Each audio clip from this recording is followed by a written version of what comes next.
देश के युवाओं का एक वर्ग है जो खफा है और कह रहा है कि सही मुद्दों पर बात करो। और ये सही मुद्दे क्या हैं? जाहिर तौर पर देश की अर्थव्यवस्था, इकॉनमी की हालत इससे ज़्यादा जुड़े हैं।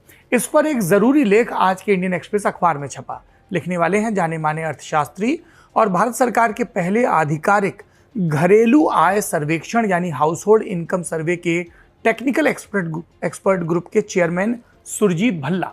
उनके लेख का शीर्षक है BJP is winning elections but losing the economy, यानी बीजेपी चुनाव तो जीत रही है लेकिन अर्थव्यवस्था के मोर्चे पर हार रही है। भल्ला लिखते हैं कि पश्चिम बंगाल में बीजेपी की जीत उसका अब तक का पॉलिटिकल पीक है, लेकिन इकोनॉमिक मैनेजमेंट सबसे निचले स्तर पर। उनके मुताबिक इस आर्थिक दिक्कत के 4 किरदार हैं। पहला, खुद सरकार, जिसका आर्थिक थिंक टैंक इस बात को अच्छी तरह जानता है कि अर्थव्यवस्था में गहरी समस्याएं हैं, लेकिन सरकार की सबसे बड़ी कमजोरी यह है कि वो इसका समाधान ढूंढने के बजाय सारा दोष दूसरों पर मढ़ रहा है। दूसरा किरदार, देश के बड़े कॉरपोरेट और उद्योगपति, जिन पर सरकार अक्सर निवेश न करने का दोष मढ़ती है जबकि उसकी खुद की नीतियां लचर हैं। तीसरा किरदार है मुख्य विपक्षी दल यानी कांग्रेस पार्टी। भल्ला के मुताबिक गांधी परिवार के नेतृत्व में पार्टी सुस्त हो चुकी है, जिसने देश में बीजेपी के वन पार्टी डेमोक्रेटिक रूल का रास्ता पूरी तरह साफ कर दिया है। विपक्ष की इस कमजोरी से सरकार आर्थिक मोर्चे पर लापरवाह हो गई है। चौथा और आखिरी किरदार है डीप स्टेट, जो बाकी 3 किरदारों को अपने इशारे पर नचा रहा है। सुरजीत भल्ला सवाल पूछते हैं कि क्या भारत को सबसे तेजी से बढ़ती अर्थव्यवस्था बोलकर संतुष्ट हुआ जा सकता है? खुद ही ना में जवाब भी देते हैं। उनका कहना है कि अगर सिर्फ बड़ी इकॉनमी से तुलना करेंगे तो भारत की हालात ठीक दिखेंगे, लेकिन 2014 के बाद से दुनिया के ग्रोथ डेटा को बड़े चश्मे से देखने पर कहानी बदल जाती है। उनके मुताबिक 2014 के बाद से जीडीपी ग्रोथ में भारत की रैंक 9वीं है, पर कैपिटा जीडीपी ग्रोथ में 8वीं है, यूएस डॉलर के पैमाने पर ग्रोथ रैंक 16वीं है।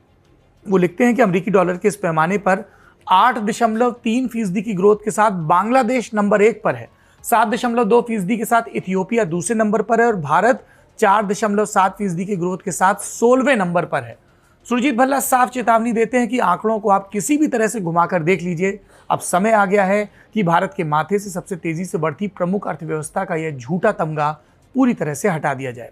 भल्ला की दलील ये नहीं है कि भारत की इकोनॉमी आगे नहीं बढ़ रही है, लेकिन उतनी नहीं जिसके जरिए पॉलिटिकल नैरेटिव बनाया जा सके। इसी लेख में फिर रुपए की बदहाली पर बात होती है। वो लिखते हैं, रुपया पिछले 1 साल में डॉलर के मुकाबले करीब 12% गिरा और ये गिरावट का लगातार 7वां बरस है।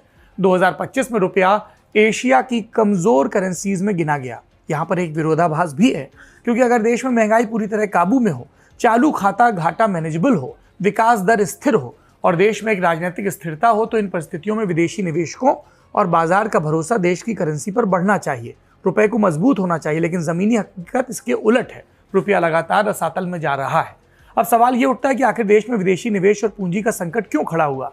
सुरजीत भल्ला के मुताबिक सरकार सर्जरी की जगह सिर्फ बैंडेड लगा रही है। घरेलू उद्योगपतियों से लगातार देश के भीतर निवेश की अपील कर रही है, पर निवेशकों के लिए पॉलिसी पर भरोसा नहीं है। निवेशकों का सिर्फ अपीलों और राष्ट्रवाद के भाषणों के भरोसे पूंजी दांव पर नहीं लगाई जा सकती। भल्ला के मुताबिक अभी का माहौल निवेशकों को यही मैसेज दे रहा है कि या तो भारत से बाहर निकल जाओ या फिर भारत में कदम ही मत रखो। वो ये भी लिखते हैं कि 2015 के बाद से सरकार को एक घमंड हो गया है, ये कि भारत का घरेलू बाजार इतना बड़ा है कि दुनिया भर के निवेशक यहाँ आने के लिए मरे जा रहे हैं, पर ये ओवर कॉन्फिडेंस है। इसका सबूत ये कि 2025 में भारत की जीडीपी अमेरिका के कैलिफोर्निया से भी छोटी रही।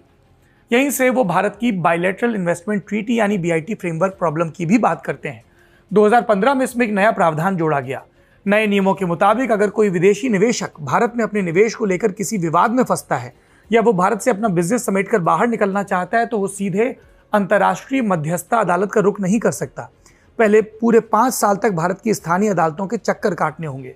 वो सीधा और तीखा सवाल दागते हैं ये कॉलमिस्ट कि जब भारत के खुद के नागरिक और फर्में किसी भी शिकायत को लेकर भारतीय अदालतों की अंतहीन देरी के कारण वहां जाने से कतराते हैं, तो कोई विदेशी निवेशक अपनी अरबों डॉलर की पूंजी फंसाकर 5 साल तक भारतीय जजों के सामने चक्कर क्यों काटेगा?